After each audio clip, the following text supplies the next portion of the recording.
마태복음 24장 15절에서 21절에 갔습니다.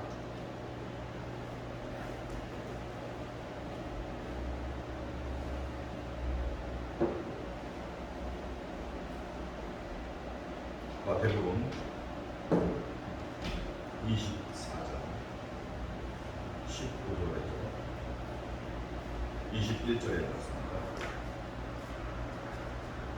받으신 줄 알고 제가 공독해 올리겠습니다.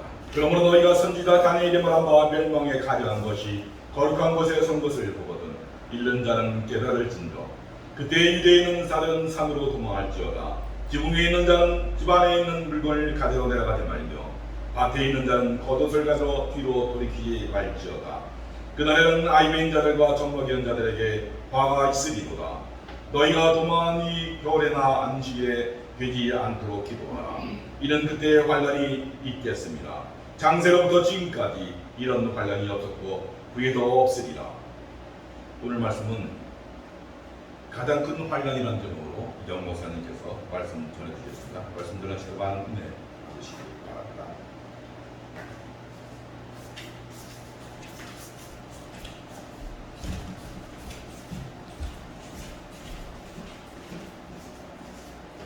할렐루야. 네, 일주일 동안도 우리 성도님들 하나님 품 안에서 평안하게 잘 지내셨죠? 네, 그럼 오늘 우리 또 말씀으로 은혜 받는 시간을 가지겠습니다. 기도하겠습니다. 하나님 아버지, 일주일 동안 저희들을 주님 품 안에 보호하여 주셔서 주님 감사합니다. 코로나와 여러 가지 국제 정세를 볼 때 이제는 주님의 때가 가까워 왔음을 저희들 이제 깨닫고 있습니다. 아직까지도 깨닫지 못하고 잠자고 있는 성도들을 깨워주시고 하나님 또한 10처녀의 그 나오는 5처녀가 주님 기름 등불 준비한 것처럼 주님 앞에서 기름을 준비하는 성도들이 될 수 있도록 주님 인도해 주시고 성령님 함께하여 주시옵소서. 이 시간 말씀을 선포합니다. 인간의 지혜나 의지는 하나님 내려놓도록 하시고 주님 앞에 내려놓습니다. 주님만을 의지합니다. 성령님의 능력으로 역사하여 주시고 또한 선포되는 말씀마다 성령님 인도하는 그런 말씀 되게 하시어서 간절과 골수를 쪼개고 영과 혼을 쪼개는 그러한 귀한 역사가 나타나는 말씀 되게 하여 주시옵소서. 그리하여 또한 변하게 하시고 능력 있는 성도님들 될 수 있도록 주님 인도하여 주시옵소서. 예수님 이름으로 간절히 기도드리옵나이다. 아멘. 예, 우리 찬양 한 곡 찬양 드리시고 이제 말씀을 선포하도록 하겠습니다. 찬송가 144장입니다. 예수 나를 위하여 찬양하시겠습니다.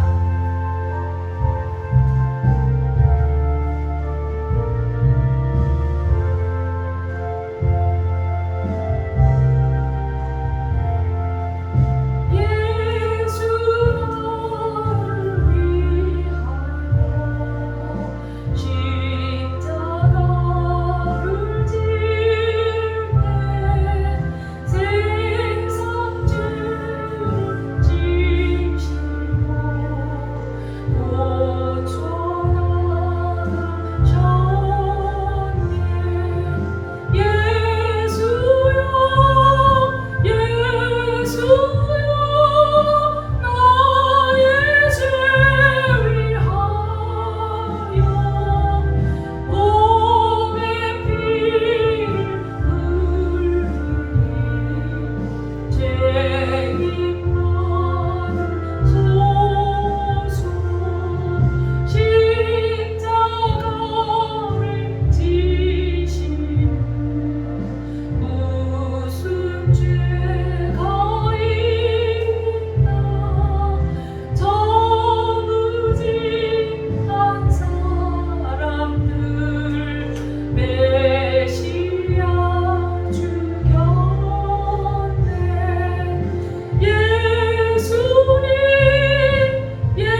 오늘 거룩한 주일날 오늘 이 예배 자리에 오신 우리 온라인 여러분과 또한 세계교회 수종교회 성도님과 교육자 여러분들을 환영하며 축복합니다. 하나님께서 하늘문을 활짝 열으시고 우리의 찬양과 기도와 이 예배를 받아주실 줄로 믿습니다. 이 예배 자리에 나오기까지 정말 또한 아름다운 예물, 또한 헌신하는 그런 예물을 가지고 오신 성도님들, 그리고 또 몸과 마음을 성결하게 해서 하나님 앞에 산 제사를 드리러 자신을 예물로 가지고 이 자리에 오신 여러분들을 예수 그리스도 이름으로 축복합니다. 우리가 온 정성을 다하고 몸과 마음을 성결하게 해서 이 자리에 나왔다 할지라도 정말 우리는 부족할 수뿐이 없는 죄인이지요. 그래서 예수님께서 정말 2000년 전에 이 땅에 오셔서 우리의 모든 죄를 위해서 우리의 모든 죄를 사하러 이 땅에 오셔서 십자가에 못 박혀 돌아가셨기 때문에 오늘 이 자리까지 오기까지 예수 그리스도 이름을 저희에게 주신 하나님을 찬양합니다. 예수님을 찬양합니다. 성령님을 찬양합니다. 예수님 때문에 오늘 이 자리에 오고 하나님의 보좌 앞에 담대하게 나오게 계신 주님의 그 이름을 찬양합니다. 할렐루야. 오늘 말씀은 마태복음 24장 15절에서 21절 말씀입니다. 그리고 제목은 가장 큰 환난해서 오늘 첫 번째 시간으로 말씀을 선포하겠고, 또 오늘 그 22절부터는 다음 시간, 다음 주일날 제가 2탄으로 준비를 하도록 하겠습니다. 오늘 말씀해 보시면 24장 15절에 뭐라 그랬어요? 그러므로 너희가 선지자 다니엘이 말한 바 멸망에 가증한 것이 거룩한 곳에 서거든. 그러면서 뭐라 그랬어요? 가로 안에 읽는 자는 깨달을진저. 이 말을 특별히 삽입해서 집어넣은 것은 정말 깨달아야 된다는 절실한 그런 메시지인 거예요. 정말로 깨달아야 된다. 정말 하나님께서는 깨어있는 자들에게 마지막 때가 언제인지를 깨닫게 해주시는 거예요. 그래서 물론 2000년 전에 내가 속히 오리라 하시면서 예수님께서 재림하실 것을 2000년 전에 말씀하셨지만, 그 속히라는 말은 하나님의 카이로스 시간을 말하는 거예요. 그러니까 그 속히라는 그 말표현이 있다고 해서 그것이 정말로 시간적으로 곧 임박한 어떤 주님의 재림이나 마지막 때를 말하는 것이 아니라, 거기서 속히라는 말은 정말 꼭 온다는, 반드시 온다는 그런 표현이 그 의미 속에 들어있습니다. 반드시 온다, 언젠가. 그래서 우리가 말씀에도 나와 있지만 하나님께서 그 때를 연장시키는 것은 모든 사람을 구원하기 위함이라는 그런 말씀이 있지요. 그래서 그런데 이제 2000년 전부터 하나님께서는 속히 오리라 그랬는데, 지금 이 세상에서 돌아가는 모든 정세, 또 정치, 경제, 이런 모든 것을 볼 때, 그리고 또 재난과 기근과 환란, 지금 또 우리가 당하고 있는 이 코로나, 이런 모든 것을 볼 때 이제 주님의 때가 가까웠지 않았나 이렇게 생각을 합니다. 예수님은 마지막 때 나타날 징조에 대해서 오늘도 말씀하고 계세요. 예수님이 오늘 말씀을 지금 제자들 앞에서 감난산에서 지금 전하고 있어요. 이때가 시점으로 어떤 시기냐면은 예수님이 이제 곧 한 3, 4일 있으면 성금요일날 십자가에 못 박히는 날입니다. 그래서 그 십자가에 예수님께서 못 박히는 그 주일이에요. 그 주일 화요일 날에 율법사들, 바리새인들, 이런 예수님을 대적하는 자들하고 논쟁을 하시고 승리하셨어요. 시편 110편의 말씀으로 승리하셨습니다. 여러분 이제 이해가 안 되시는 분은 성경을 좀 앞부분을 예배 끝나고 보시면 이해할 줄 믿습니다. 승리하시고 이제 감람산에 올라가셨어요. 그래서 24장부터가 감람산에 올라간 이제 그러한 내용입니다. 그러면서 24장 2절에 한번 보실까요? 예수님께서 뭐라고 하셨냐면 예언을 하셨어요. 너희가 이 모든 것을 보지 못하느냐? 내가 진실로 너희에게 이르노니 돌 하나도 돌 위에 남지 않고 다 무너뜨리리라. 지금 예루살렘 성전이 멸망당할 것을 예언하신 거예요. 이 예수님의 말씀대로 AD 70년에 디도 장군에 의해서 예루살렘은 멸망당했습니다. 이렇게 예언하시면서 예수님께서 우신다는 내용도 다른 복음서에는 나옵니다. 예수님께서 그 우실 때, 오 예루살렘이여 예루살렘이여 하시면서 그 저녁 때 석양의 노을이 지는 그 저녁 때 감람산에 올라가셔서 예루살렘을 바라보시면서 예수님이 목 놓아 꺼이꺼이 우시는 장면이 복음서에 나옵니다. 그렇게 우시면서 이제 감람산 위에 올라가셔서 제자들에게 오늘 이 말씀을 하시는 거예요. 이제 세상 끝날에 마지막이 온다라는 이 마지막 때를 예수님께서 알려주시는 겁니다. 마지막 때는 저 그리스도가 하나님의 거룩한 성전과 신성을 모독하며 자신이 그리스도라고 하는 사건이 나타날 때 큰 환난의 날이 다가온다는 것을 우리는 알아야 합니다. 하나님은 그의 백성에게 마지막 때에 나타날 징조에 대해서 먼저 말씀을 통하여 깨닫게 해주십니다. 깨어있는 자는 하나님이 가장 먼저 깨닫게 해주세요. 하나님께서 성경에 뭐라고 또 말씀하셨냐면은 하나님께서 일하실 때는 하나님의 종들한테 그 비밀을 알려주신다는 내용이 나와요. 하나님의 종들한테, 거기는 선지자라고 나오죠. 하나님의 종들한테 비밀을 알려주시지 아니하고는 일하시지 않느니라 라는 말씀이 나옵니다. 그래서 우리가 깨어있는 자들에게는 하나님께서 반드시 마지막 때를 알려주시고 그 비밀을 알려주십니다. 하나님은 모든 역사를 주관하시고 그의 뜻대로 완성해 가십니다. 민족이 민족을, 나라가 나라를 대적하여 일어난다고 나와 있어요. 여러분 오늘날 현상을 보십시오. 전 세계적인 현상을 보십시오. 여러분 어떻게 생각하십니까? 민족이 민족을, 나라가 나라를 서로 대적하여 일어나고 있습니다. 또 곳곳에 기근과 지진이 일어나면서 재난의 시작이라는 것을 깨닫게 해주십니다. 거짓 선지자가 많이 일어난다고 말씀하십니다. 또 믿음과 사랑을 저버리게 되고 미움받게 될 것을 말씀하고 계십니다.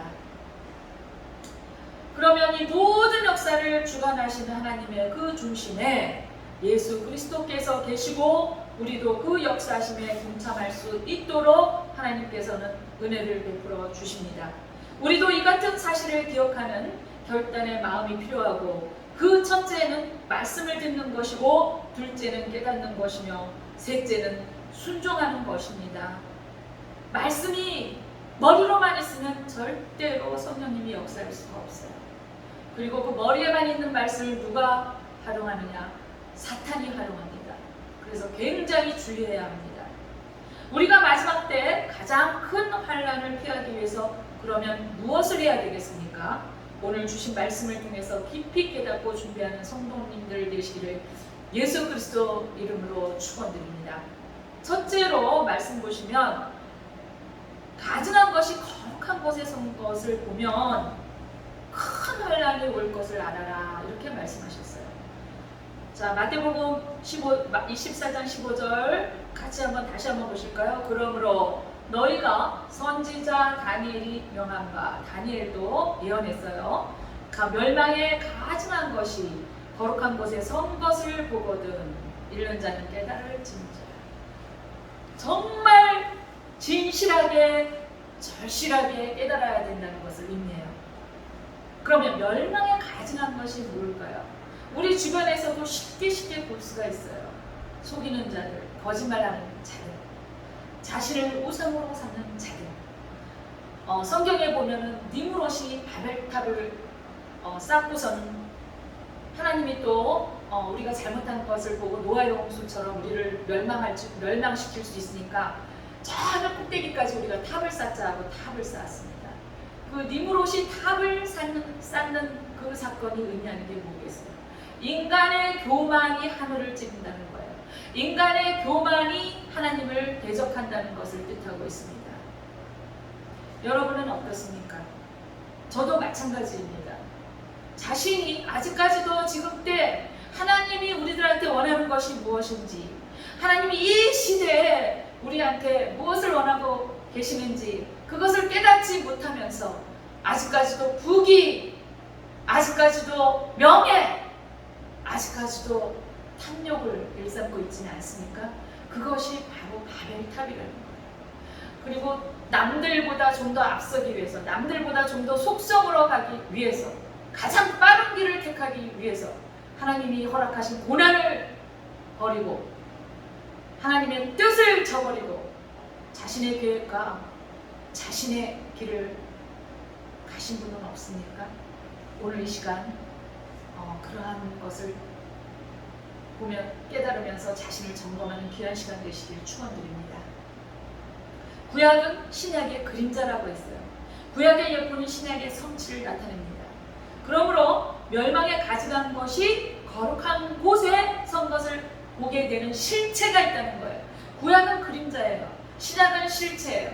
그럼 다니엘도 예언했고 예수님도 예언했습니다. 그러면 이 말씀이 반드시 역사를 보면, 성경의 역사를 보면 여러분 잘 아시겠지만 하나님의 그 말씀의 예언의 성취가 이루어진 것을 우리는 성경책을 통해서 잘 알고 보고 있습니다. 그러면 오늘 이 말씀도 반드시 실체가 되어 나타날 때가 있다는 것을 깨닫는 성도님 여러분 되시기를 축원합니다. 실체가 반드시 있다는 것입니다. 믿습니까? 아멘. 다니엘이 말한 것을 인용한 것은 다니엘서 11장 31절에 이렇게 나옵니다. 군대는 그의 편에 서서 성소 곧 견고한 곳을 더럽히며 매일 드리는 제사를 폐하며 멸망하게 하는 가증한 것을 세울 것이며, 이게 뭐예요? 군대라는 것은 인간들을 의지하는 거예요. 인간의 힘을 말하는 거예요. 인간의 힘을 의지해서 제사라든가 하나님 앞에 드리는, 그때 당시에 제사는 예배를 의미하죠. 하나님 앞에 드리는 헌물이나 예배는 형식적인 것이 돼버리고 폐하게 된다는 것은 형식적으로 더럽혀졌다는 것을 뜻합니다. 그리고 그것이 가증스러운 제물이 되어서 하나님 앞에 서 있다는 것을 의미하고 있어요. 그래서 그때부터 그 하나님 앞에 드리는 그러한 것들이 너무나 교만한 자들, 사람의 힘을 의지하는 자들, 사람의 명예와 부귀를 일삼는 자들, 하나님을 입으로는 믿는다고 한 발은 성전에 있으면서 밖에 나가면 그저 자신의 명성만을 위해서 일하는 그러한 가증한 자들, 그들이 하나님 앞에 나와서 성전에 나와서 예물을 드린다, 예배를 드린다 할 때 그것이 얼마나 가증한 것이 되겠습니까? 그렇게 그 가증한 것들이 세울 때가 있을 때, 그리고 또 다니엘서 12장 11절에 이렇게 나와 있어요. 매일 드리는 제사를 폐하며, 그렇게 매일매일 형식적으로 드리고 있는 거예요. 그런데 하나님께서는 그것을 받지 않는다는 것입니다. 멸망하게 할 가증한 것을 세울 때부터 그들은 깨닫지 못하고 하나님이 받는다고 생각하고 매일매일 예배를 드린다고 하는데 하나님은 받지 않는다는 거예요. 그리고 그들이 그렇게 가증한 것을 성전에서 행할 때부터 이 말입니다. 1290일을 지낼 것이요. 이것을 계산하면 예전에는 지금은 1년이 365일이었는데 과거에는 360일이었어요. 그래서 이제 거기다가 또 뭐 윤달이다 뭐다 해서 조금 더 플러스 마이너스 그러한 계산을 하면 1290일이라는 이 시간은 3년 반 기간을 의미합니다. 여러분 요한계시록에 3년 반이 나오죠. 7년 환란 때 3년 반, 그 전 기간에 3년 반, 후 기간에 3년 반 나오죠. 3년 반 기간을 의미하고 있어요. 1290일을 지낸다고 했습니다.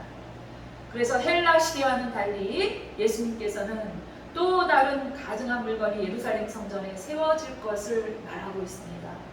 이것은 여호와를 경배하는 것과 권위를 손상하는 신성모독과 관련된 것입니다. 이러한 더럽고 부정한 것이 제단에서 흘러나온다는 것입니다. 그러면 여러분 그 제자를 하나님 받겠습니까? 아니요, 받지 않습니다. 제가 얼마 전에 꿈을 꾸었는데 제 개인적인 꿈을 얘기해서 죄송합니다만, 지금 교회가 우리가 이 땅에서 있는 교회를 광야교회라고 하죠. 하나님이 광야에서 훈련시키는 훈련 기간이라는 뜻입니다. 그래서 우리는 광야교회를 통과해야 되는데, 하나님 저 천국에 올라가기 전에 이 땅에 있는 이 광야교회를 통과해야 되는데, 여러분 광야가 어때요? 굉장히 메마르고 굉장히 삭막하죠. 그러니까 이 땅이 쉽다는 거예요? 어렵다는 거예요? 어렵다는 거예요. 그런데 하나님 허락하신 이 기간을 반드시 우리는 지나야 됩니다. 통과해야 됩니다. 그런데 하나님의 뜻을 저버리고 자신의 계획을 세워서 가는 그런 사람들이 있어요. 절대로 그 사람은 가나안 땅에 들어갈 수가 없습니다. 천국에 들어갈 수가 없다는 거예요. 근데 그 광야가 그래도 어느 정도는 가끔가다 비도 오고 드문드문, 지금 이스라엘 땅에 가면 아시겠지만, 저는 가보지 않았지만 들었습니다.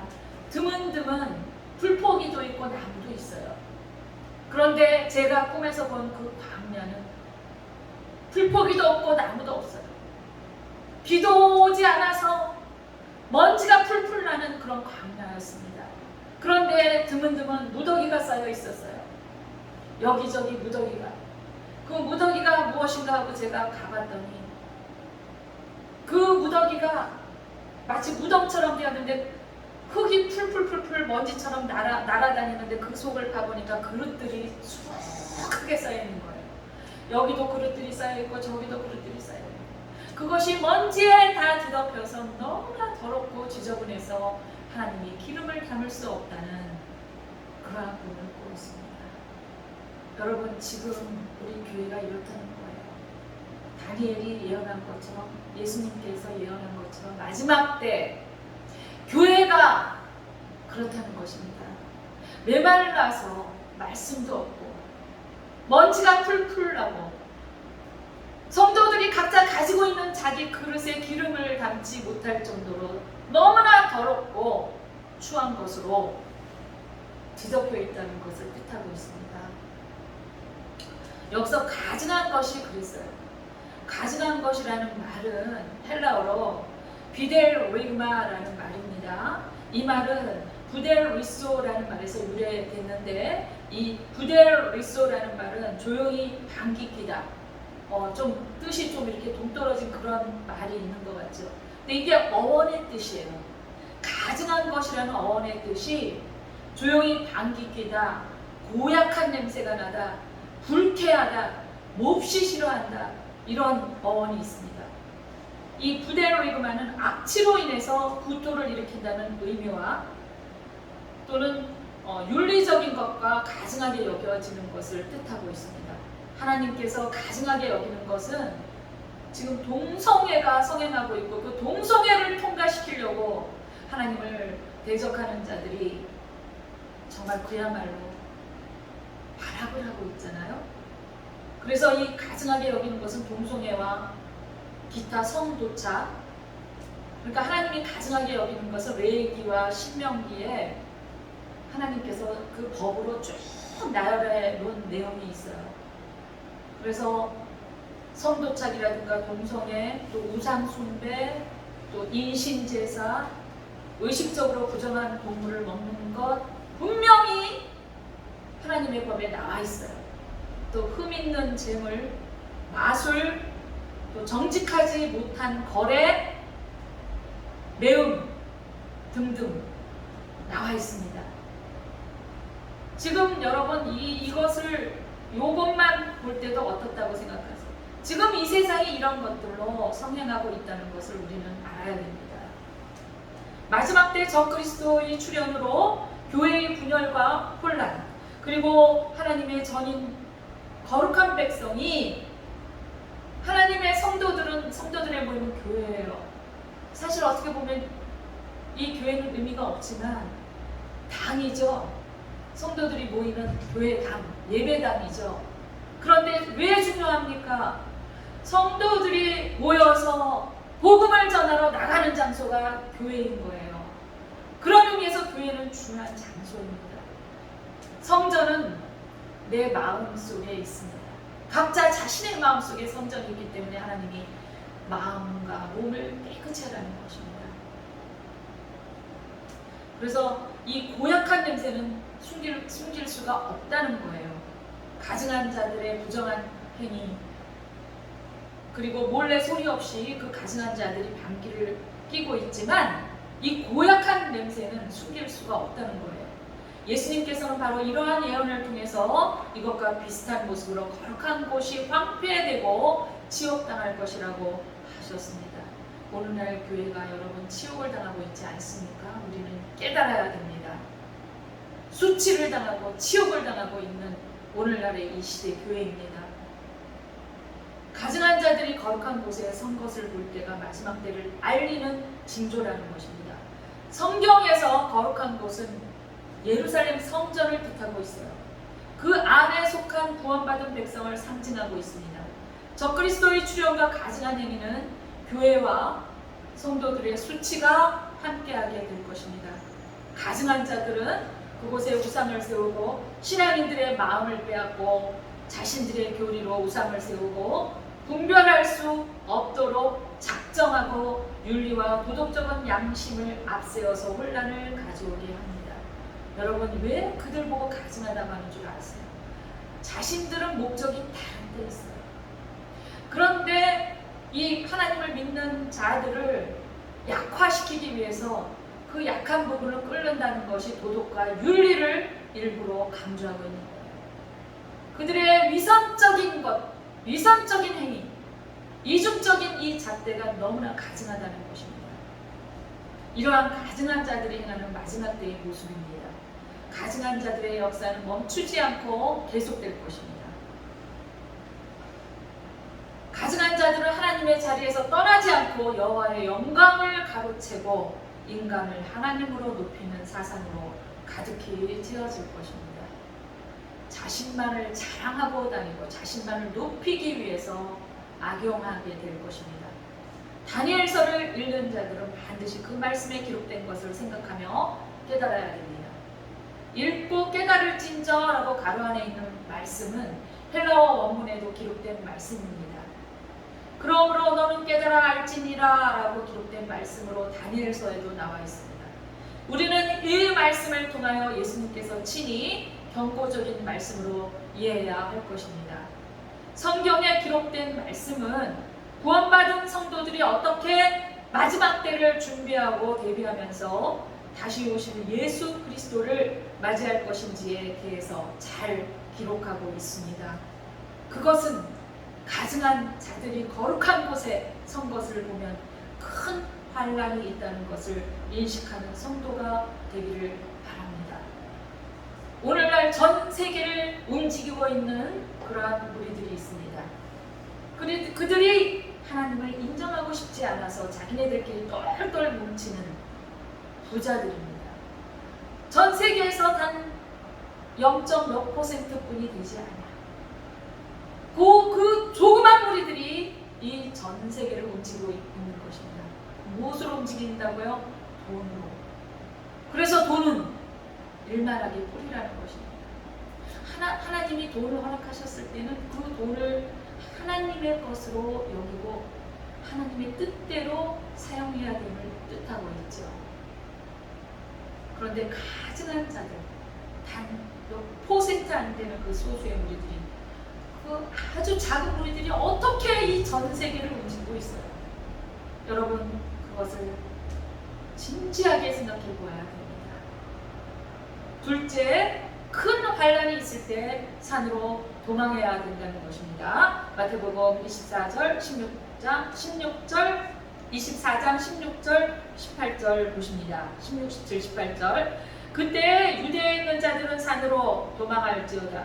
지붕 위에 있는 자는 집 안에 있는 물건을 가지러 내려가지 말며 밭에 있는 자는 겉옷을 가지러 뒤로 돌키지 말지어다.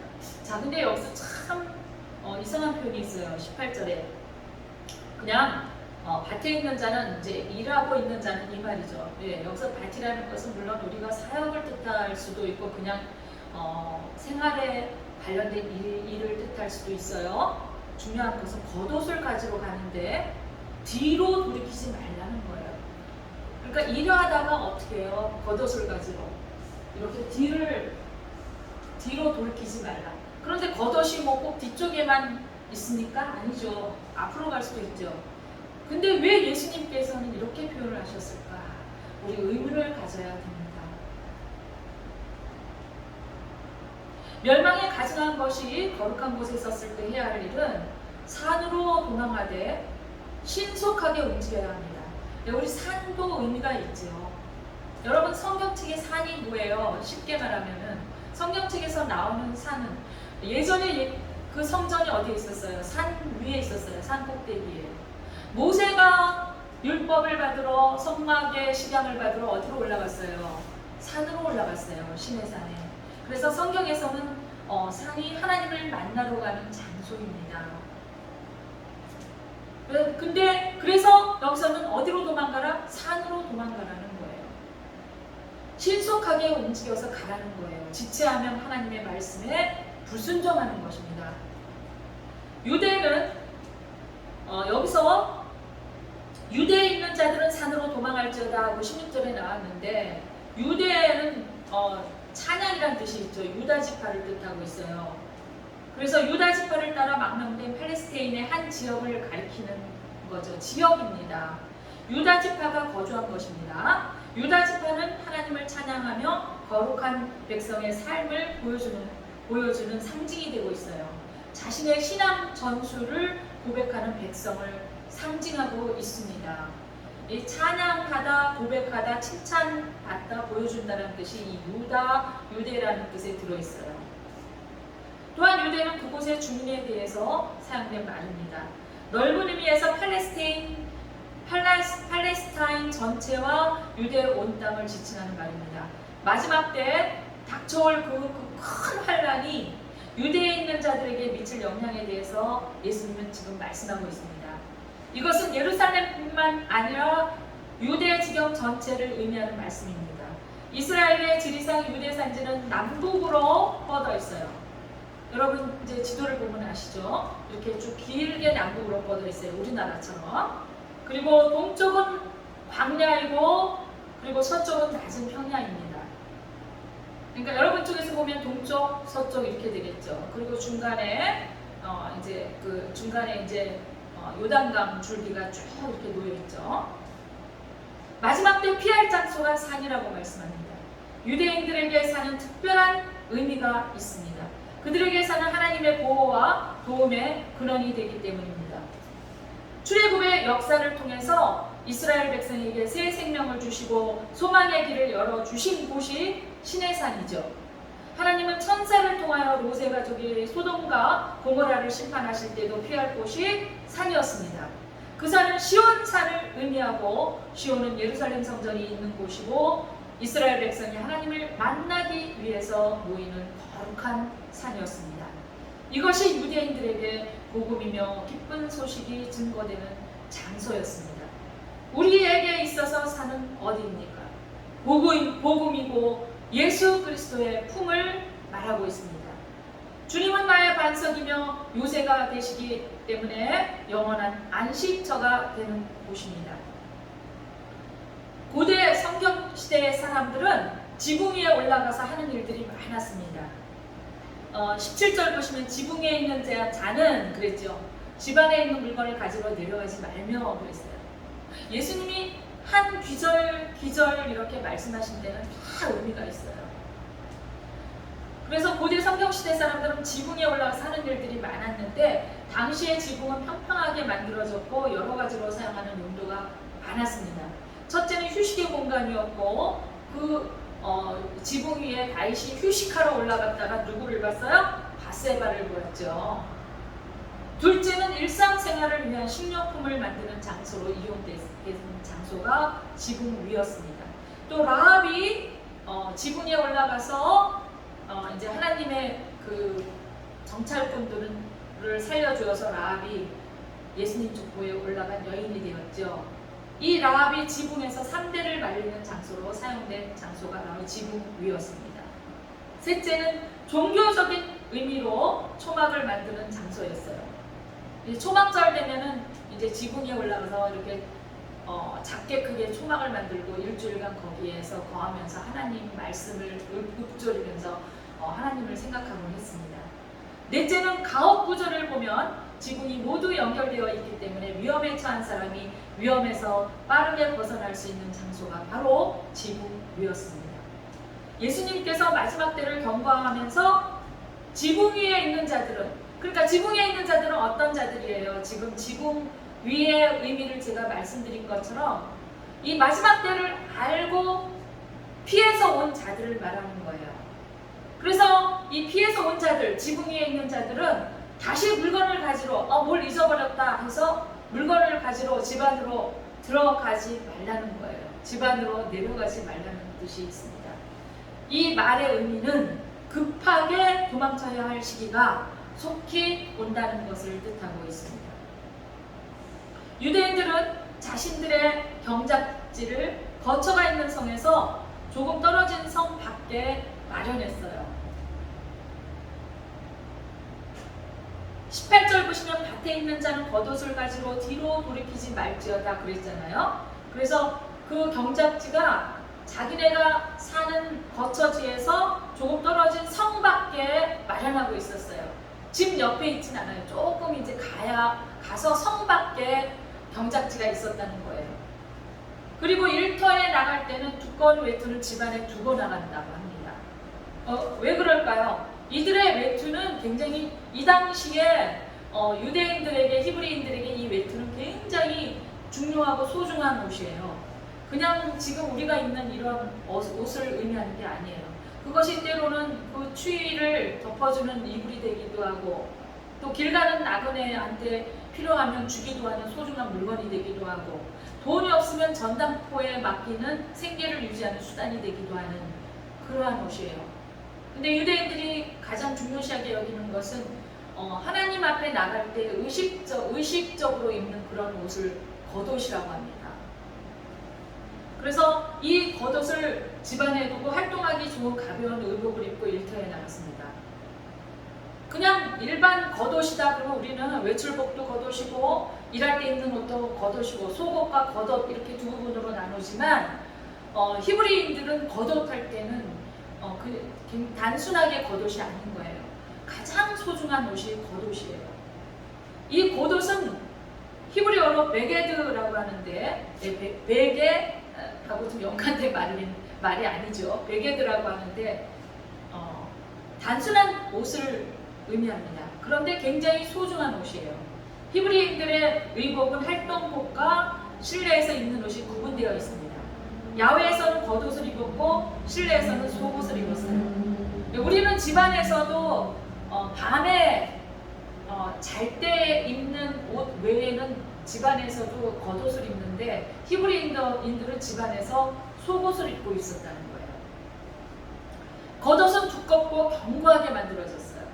아까 제가 말씀드렸듯이 왜 그럴까요? 아까 제가 말씀드렸듯이 이 겉옷은 다양한 용도로 생계에 필요한 옷이고 또한 하나님의 성전에 나아갈 때 필요한 옷이기 때문에 그렇습니다.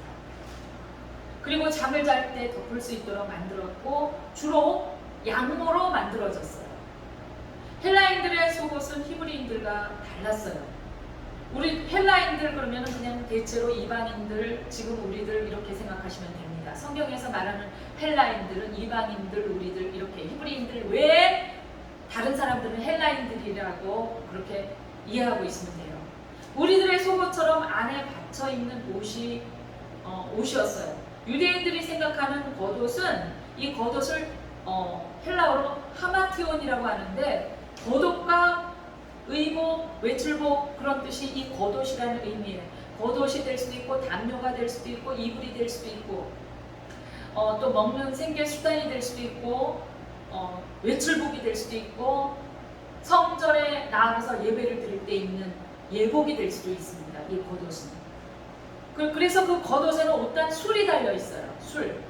유대인들은 종교적인 의미에 아주 민감한 사람들이에요. 율법에 민감한 것도 유대인들입니다. 그래서 이 겉옷이 그냥 자기네들이 만든 것이 아니라 하나님께서 명령하신 그 레위기에 나온 그 법에 의해서 만들어진 옷이 바로 겉옷이에요. 그래서 옷단술을 달아라 했기 때문에 옷단술이 달려있어요.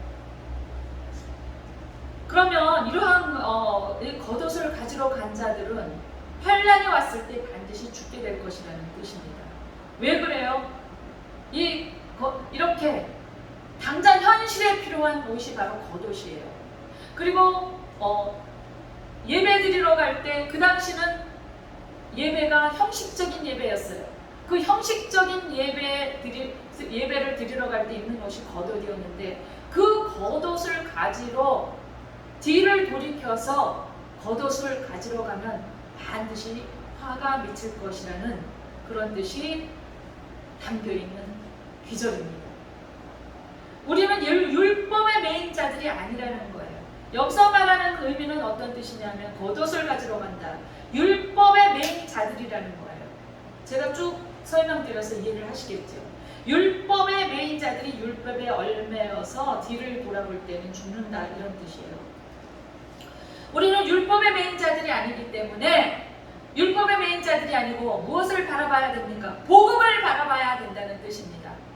복음을 바라보며 어디로 가야 된다는 것입니까? 하나님이 계시는 성전, 산으로 가야 된다는 것을 뜻하고 있습니다. 셋째로 큰 환난의 날에 복음이 없는 자에게 화가 있다는 것입니다. 마태복음 24장 19절, 20절, 21절 보십니다. 그날에는 아이벤 자들과 젖먹이 있는 자들에게 화가 있으리로다. 너희가 도망하는 일이 겨울에나 안식일에 되지 않도록 기도하라. 이는 그때에 큰 환난이 있겠습니다. 창세로부터 지금까지 이런 환난이 없었고 후에도 없으리라. 19, 20, 21절이 다 한 문맥으로 연결되는 귀절이에요. 그러니까 19절에 나온 것처럼 아이벤 자들과 젖먹이는 자들에게 화가 있을 정도로 21절에 어마어마한 큰 환난이, 지금까지도 이런 환난이 없었던 그러한 젖먹이는 자들과 임신한 자들이 큰 환난이 있을 정도로 그러한 환난이 있을 것이라고 경고하면서 예언하는 것입니다. 그런데 우리가 세계 역사를 보면 아시겠지만 전쟁이 일어날 때 이웃 나라가 침략하고 때는 임신한 자들, 아이벤 자들은 미처 도망가기가 힘들어요. 그래서 너무나 잔혹하고 잔인한 일들을 당할 수밖에 없는 그런 상황이 많이 일어나는 것을 우리는 알 수 있잖아요. 지금 그것을 말하고 있습니다. 그 정도로 큰 환난이 닥쳐온다는 것입니다. 물론 여기에 19절에는 아이벤 자들, 젖먹이는 자들에 대한 이 해석에 대해서 굉장히 논쟁이 많은 기절입니다. 그래서 이 논쟁이 많은 기절은 좀 위험한 부분이 있기 때문에 제가 일단은 지금 건너가지만 그냥 문맥으로만 쉽게만 이해해도 됩니다. 고대에는 전쟁 법칙 가운데 야만스러움이 극에 달하던 시대였어요. 그래서 전쟁에서 승리하면 전리품이 있는데 그 가운데 여자가 포함돼요. 그런데 이들이 그러니까 급수를 달아놓았어요. 그 전리품으로 여자를 데려갈 때 급수를 달아놓았는데, 그러니까 첫째로 자기네가 그래도 가장 가치 있다고 생각하고 데려가는 여자들은 아기를 가질 수 있는 처녀예요. 그리고 둘째는 아기를 가질 수 있는 어린 여자아이가 이제 두 번째 급수예요. 또 셋째로 가치 있다고 생각하는 여자 전리품은 남편이 있지만 아기를 가질 수 있는 여자를 말해요. 그 다음 마지막으로 이들이 전리품으로 생각하는 그 여자는 아기를 가질 수 없지만 맷돌을 돌릴 수 있는 여자고, 네 번째가 아기를 가질 수 없지만 맷돌을 돌릴 수 있는 여자. 그러니까 일을 할 수 있으니까 전리품으로 가치가 있다고 보는 거예요. 네 번째까지. 근데 마지막으로 임신한 여자와 젖먹이가 달린 여자를 마지막으로 꼽았는데, 이 마지막으로 임신한 여자, 젖먹이가 달린 여자를 꼽은 것은 이건 뭐예요? 가치가 없다는 것을 뜻하고 있는 거예요. 마지막에 뒀다는 것은. 그래서 젖을 먹이는 여자는 쓸모가 없었기 때문에 실제로 그때 당시에는 무자비하게 죽임을 기다릴 수밖에 없었습니다. 그러니까 전리품으로 쓸모있는 사람들은 다 죽여놓고 나머지는 다 죽이는데 거기에 임신한 여자와 젖먹이가 딸린 여자가 들어있다는 거예요. 이 말씀의 의미는 여자에 대한 저주도 아니고 임신부와 어린아이를 키우는 어미를 비난하는 말이 아니라 오직 그날의 고통이 남을 돌볼 만큼 여유있게 대처할 만한 것이 못되기 때문에 미리미리 종말에 대해 대비하여야 된다는 의미가 내포되어 있습니다. 겨울과 안식일은 여기 이제 우리 29절 보실까요? 너희가 도망하는 일이 겨울에나 안식일에 되지 않도록 기도하라 그랬어요. 안식일은 하나님 앞에 예배 드리는 날인데 그날 만약에 전쟁이 일어나면 예배를 못 드리니까 참 안타까운 일이죠. 예, 그래서 그날이 되지 않도록 하라 이런 뜻이 있기도 하고요. 겨울과 안식일은 유대인들에게 있어서 활동하기 어려운 시기라는 거예요. 유대인들의 겨울은 우리나라의 겨울하고 좀 다른데요. 유대인들의 겨울에는 비가 많이 오는 우기입니다. 우리는 겨울에 비가 많이 오기보다는 주로 봄, 여름에 비가 많이 오잖아요. 근데 유대인들은 겨울에 많은 비가 옵니다. 그래서 땅이 질고 식량 확보가 어려운 계절이 유대인들의 겨울이에요. 안식일은 종교적인 행사에 주력해야 됩니다. 그래 안식일에 이 유대인들은 안식일을 철저히 지켰고 그리고 율법을 지키려고 무진장 애를 썼어요. 일을 하지 말라고 해서 지금도 그런다고 하잖아요. 그러니까 예수님을 믿지 않는 그런 유대인들이 이스라엘 땅에 지금도 있는데 그들이 율법을 지키기 위해서 이렇게 건물이 있으면 일을 하지 말아라, 안식일에는 일을 하지 말아라 해서 자기가 이제 외출할 일이 있는데도 불구하고 실제로 있었던 일인데요. 엘리베이터 앞에 서 있는데요. 그래서 어떤 사람이 나와서 이 사람이 왜 서 있는지를 모르니까 물어봤더니 안식일을 지키기 위해서, 율법을 지키기 위해서 서 있는데 일을 하지 말라고 해서 그걸 누르는 것도 일한 것에 해당되기 때문에 이제 가만히 누가 와서 눌러줄 때까지 기다렸다는 거예요. 실제로 있었던 일이라고 합니다. 얼마나 무모합니까? 그래서 우리 성경에서 보면은 예수님이 이삭을 그 제자들이 지나가면서 이삭을 좀 비벼 먹었다고 해서 유대인들 율법사들이 바리새인들 율법사들이 뭐라고 비난했어요? 뭐라고 정죄했어요? 안식일에 너의 제자들은 일한다. 그러니까 너희들은 가짜야. 이렇게 비난했잖아요. 그러니까 먹었다는 게 중요한 게 아니라 이렇게 그 이삭을 비볐다. 이거를 일했다는 사실로 보고 안식일을 범했다라고 보는 거예요. 그래서 얼마나 힘들겠어요. 이들이 그 율법에 매여 있으니까 만약에 안식일이나 또는 이제 안식일에 겨울에는 활동하기가 힘들고 안식일에 만약에 이런 큰 환란이 일어나면 이들이 율법에 얽매여 있는데 얼마나 힘들겠어요. 움직이기가. 율법적으로 1.8km 이상 이동하는 것이 또 금지되어 있어요. 1.8km 그러면 얼마 안 되잖아요. 거리가. 그리고 안식일에는 무기를 들고 싸울 수 없기 때문입니다. 그리고 안식일에는 생명을 죽이는 날이 아니라 살리는 날이기 때문입니다. 이런 여러 가지 이유로 예수님께서는 그 도망하는 일이 겨울에나 안식일이 되지 않도록 기도하라 이렇게 말씀하신 것입니다. 마지막 때 믿음의 성도들이 준비하는 것이 율법의 의가 아니라 복음의 의를 가지고 있어야 한다는 것입니다. 내가 교회에 다닌 지 몇 년이 되었고 또 직분이 무엇인가 묻는 것이 아닙니다. 오늘 처음 교회에 나왔어도 그 안에 복음의 씨가 있고 마지막 때를 맞이해도 복음의 씨가 있고 처음 믿었어도 마지막 때가 오면 두려움이 없고 오직 믿음 안에서 승리할 수 있다는 것입니다. 구원은 율법의 의를 눕는 것이 아니라는 거예요. 십자가의 보혈과 그 효력을 입은 자들의 부르심입니다.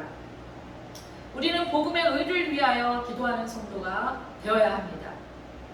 마지막 때 환난은 창세로부터 지금까지 이런 환난이 없다고 예수님 말씀하셨어요. 후회도 없는 큰 환난이라는 것입니다. 그 큰 환난은 역사적인 사실을 근거로 해서 진실을 밝히는 데 의도를 가지고 있습니다. 창세 이후에 구약에서 하나님은 노아의 때 홍수 심판으로 세상의 모든 숨을 쉬는 생명을 멸하셨어요. 노아의 8명의 가족만 구원해 주셨습니다. 그 당시의 심판은 부정한 자들에 대한 하나님의 징벌이고 말씀을 믿지 못하고 방주 안에 들어오지 못한 사람들의 심판이었습니다. 여러분은 방주 안에 있습니까? 창세 이후에 신약에서 예루살렘의 함락은 예수님이 예루살렘의 함락을 예언하셨잖아요. 그 예루살렘의 함락은 유월절 절기를 참석하기 위해서 수많은 사람이 성내로 모였어요. 그때 로마군의 침략으로 인한 사망자가 헤아릴 수 없을 정도의 기록을 담고 있습니다. 그곳에 질병과 기근으로 고통을 당하고 장례를 치를 수 없는 수치가 있었습니다. 이스라엘 사람들은 장례를 치를 수 없는 것을 굉장한 수치로 여겼어요. 이렇게 끔찍한 참변이 미래의 역사에 도래할 것인데 지금까지 있었던 환난보다 큰 환난의 전조이자 예표가 되는 것입니다. 마지막 때 하나님의 심판은 노아의 때와 예루살렘의 함락의 때보다 큰 환난이 있을 것을 예고하고 있습니다. 아멘. 우리는 복음의 진리를 먼저 듣고 준비해야 할 때라는 것입니다. 주님이 다시 오실 때까지 내 안에 복음의 말씀을 믿고 준비하는 성도가 되시기를 예수 그리스도 이름으로 축원드립니다. 사랑하는 성도 여러분, 세상은 복음이 사라진 지 오래되었습니다. 영적으로 기갈이 찾아왔지만 찾으려는 의지도 보이지 않습니다. 영적인 기갈을 해결하려고 스스로 찾아갔지만 갈증만 더할 뿐입니다. 가짜가 진짜로 둔갑하고 거짓 선지자들이 큰 소리를 내며 자신의 거짓된 정체성을 당당하게 드러내고 있습니다. 너무나 당당하게 드러내고 있어요. 예수님은 죽음이 있는 곳에 독수리들이 모인다고 말씀하셨어요. 몇 절에 나왔죠? 죽음이 있는 곳에 독수리들이 모인다 그랬어요. 오늘은 제가 이 환난의 때를 첫 번째로 말하고 말씀드리고 다음 주일에는 두 번째로 말씀드릴 것인데 보면은 죽음이 있는 곳에 독수리들이 모인다라고 그 뒤에 나와 있어요.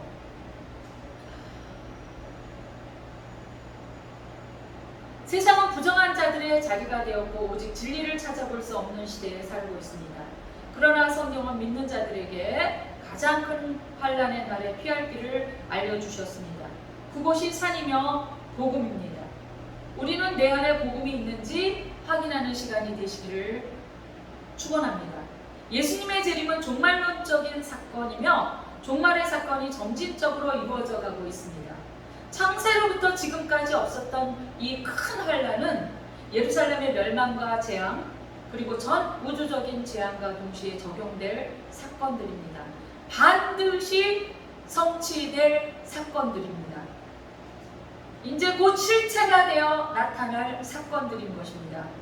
이제 주님은 천사들과 함께 나팔 불며 구름 타고 재림하실 것입니다.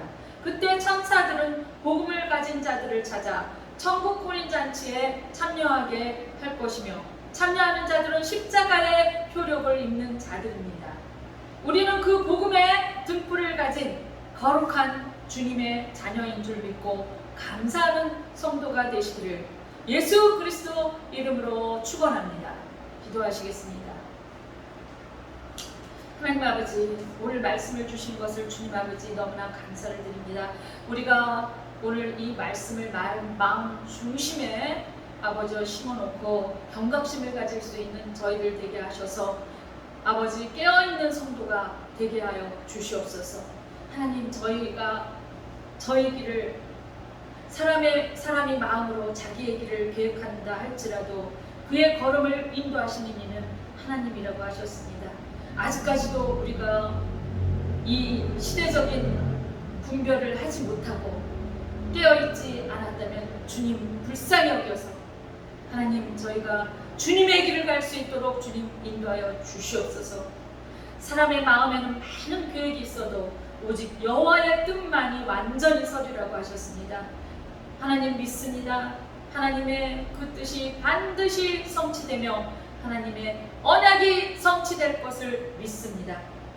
어떤 길은 사람이 보기에 바르나 필경은 사망의 길이리라 하는 그 말씀을 기억하게 하시고, 하나님 주님의 길을 반드시 가게 하시고 우리의 뜻과 계획대로 하나님 뜻을 저버리는 그러한 길을 가지 않도록 하나님 도와주시고 성령님 인도하여 주시옵소서. 마지막 때를 잘 준비하게 하시고 기름 등불하는 그러한 저희들 되게 하셔서 주님께 칭찬받게 하여 주시옵소서. 예수님 이름으로 간절히 기도드리옵나이다. 아멘. 네, 오늘 말씀을 생각하시면서 우리 27장 1절만 찬양하시고 하나님 앞에 간절히 기도하겠습니다. 정말 이 코로나가 너무나 두려워서, 그리고 정말 코로나 때문에 또 정책상으로 이렇게 교회마다 지금 해체되고 와해되고 있는 이 마당에 우리가 너무나 안일하지는 않는지, 이제는 공동체 안에서, 전에는 공동체가 살아있을 때, 예수 그리스도의 몸인 공동체가 살아있을 때는 그 공동체 속에만 가도 내가 살 수가 있었어요. 그런데 이제는 각자가 자기 정말 그 생명길을 가기 위해서 자기의 등불을 켜야 됩니다. 자기의 그 기름이 닳지 않도록 성결하게 하고 자기의 그릇을 온전하게 준비하고 있어야 됩니다. 하나님께서 기름을 채울 것을 기대하면서 자기 자신을 철저하게 자기의 신앙을 지켜야 할 때가 왔습니다. 우리는 절대로 안일할 수가 없습니다. 사단은 전략을 피우고 있습니다. 사단은 이러한 때를 기다리는 거예요. 사단이 지금 뭐라고 생각하고 있냐면, 이제 교회가 와야겠다, 교회가 해체됐다, 그리스도의 몸인 공동체가 와야겠다, 이제는 때가 왔다, 이제는 무너질 때다라고 사단은 지금 호시탐탐 우리 앞에서 노리고 있습니다. 정말 우는 사자가 으르렁거리며 있는 것처럼 여러분, 이제는 철저하게 우리가 분별하면서 우리 자신이 개인적으로 자기 신앙을 잘 지켜야 할 때가 왔습니다. 기름 등불 준비해서 이 마지막 때를 하나님의 뜻대로 잘 준비하는 온라인 예배 드리는 성도 여러분, 세기록교회 성도님들 여러분, 수종교회 교육자 여러분,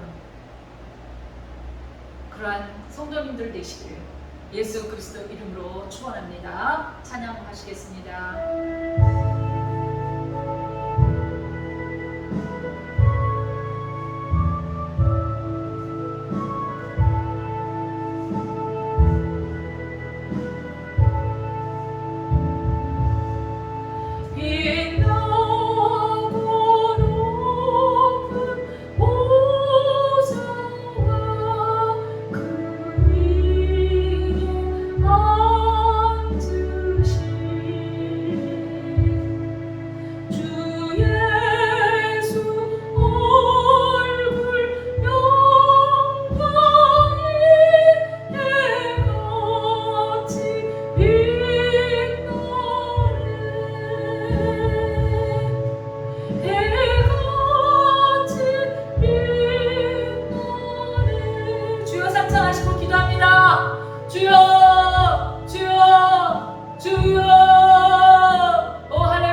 주여 불쌍히 여겨 주시옵소서. 하나님 아버지여, 기름등불 준비하는 처녀가 되게 하시고 아름다운 신부로 단장하고 준비하고 예비하게 하여 주시옵소서. 오 할렐루야. 주님 아버지, 주님께서 도와주셔야만 됩니다. 하나님, 저희들 힘으로는 하나도 할 수 없습니다. 주님 도와주시고 아버지 함께하여 주시고 주님의 능력으로 살아갈 수 있도록 하나님 도와주시옵소서. 주님이 주신 기름으로 살아갈 수 있도록 하나님 아버지 도와주시옵소서. 아버지여, 정말 그 기름진 것이 윤택하게 되하여 하나님 저희들 멍에가 부러지는데 이제는 주님 어찌합니까? 하나님 아버지여, 그 기름도 이제 다 따라서 없어지고 말았습니다. 하나님 아버지, 다시 한번 저희들이 무릎을 세우고 주님 앞에 기도하게 하여 주시옵소서. 주님 아버지, 다시 한번 기름을 채워주시옵소서. 기름지게 하여 주시옵소서. 주님의 교회가 살아나게 하여 주시옵소서. 하나님, 비록 온라인 예배를 드리고 있다 할지라도 살아계신 하나님을 목도하고 배우는 그러한 예배를 드리고 찬양을 하고 기도를 하게 하여 주시옵소서. 오 하나님, 주님을 찬양합니다. 예수님 사랑합니다. 성령님 사랑합니다. 주여, 저희들을 불쌍히 여기사 저희들의 인생길에 앞서가시고 인도해 주시옵소서. 하나님 아버지, 세계로 교회와 수족교회를 주님 앞에 올려드립니다. 이 대한민국의 교회를 주님 앞에 올려드립니다. 부족하고 나약하고 힘없는 저희들 주님만을 바라보며 나아가기를 원합니다. 때로는 저희들이 무지하고 분별력이 없어서 겉으로 나타나는 화려하고 휘황찬란한 것만 쫓아가며 그것이 반드시 사망의 길인 줄을 모르고 달려왔던 저희들 주님 불쌍히 여기시고 반드시 돌이켜서 주님이 원하는 뜻대로 갈 수 있도록 주님 인도하여 주시옵소서. 주여 믿습니다. 하나님 아버지, 주님 뜻이 무엇인지 분별하게 하시고 지금이라도 돌이키게 하여 주시고 주님이 원하는 것이 무엇인지 기도하게 하시고 주님 깨닫게 하시고 알게 하시고 회개케 하사 반드시 주님이 계획하고 인도하는 길로 갈 수 있도록 주님 이끌어 주시옵소서. 이 모든 말씀 예수님 이름으로 간절히 기도드리옵나이다. 아멘. 이 시간 정말 온 정성을 다해서 예배 앞에 나온 성도 여러분들 축복합니다. 또 예물과 또 성결하게 자신을 지키고 또한 자신이 성전인 것을 알고 하나님 앞에 온 몸으로 헌신한 성도 여러분들, 교육자 여러분들을 예수 그리스도의 이름으로 축복합니다. 지금 우리 주 예수 그리스도의 은혜와 하나님의 크신 사랑과 성령님의 감동, 내주 교통하심이 거룩한 주일날 온 몸과 마음을 성결하게 하며 산 제물을 가지고 성전 앞에 예배 앞에 나온 성도님들 머리 위에 그리고 귀한 헌물을 가지고 예배 앞에 나온 성도님들 머리 위에 세계로 교회와 또한 이 나라 이민족 교회 위에 수정교회 머리 위에 박정국 전도사님의 머리 위에 지금으로부터 영원히 함께 있을지어다. 아멘.